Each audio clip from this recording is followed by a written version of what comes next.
WhatsApp, Instagram, Facebook, YouTube सर्व social मीडियावर मुंबईत आलेल्या मराठा आंदोलकांचे व्हिडिओज फिरत आहे।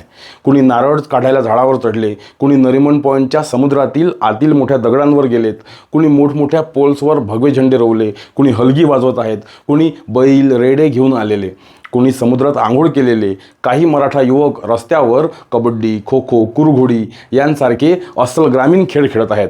काही मराठे BMC समोर नाचलेले, काही मराठे CSTवर आनंदाने उत्साहाने नाचत असलेले, एक मराठा लाख मराठा, लाख मराठा कोटी मराठा अशा घोषणा देत असलेले, बिचारे काही जागा मिळेल तेथे विना तक्रार झोपलेले, असे खूप सारे व्यावहारिक न वाटणारे मराठ्यांच्या पोरांचे व्हिडिओ सोशल मीडियावर फिरत आहे आणि त्यावर अडाणी, गावाखेड्यातील म्हणून टीकाही होते।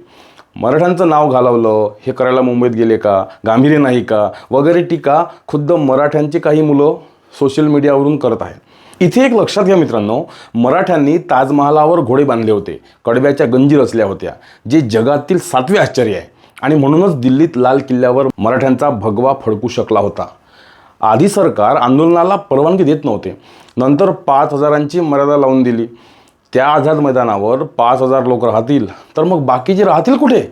बघा, हे स्वाभाविक आहे की बाकीचे लोक मुंबई पाहायला जातीलच। त्यातील बरेच जण पहिल्यांदा मुंबई पाहत आहेत आणि मग जिथे वाहतूक ठप्प आहे, रहदारी नाही, तिथे कोणी नारेबाजी केली किंवा काही खेळ खेळले तर बिघडलं कुठे?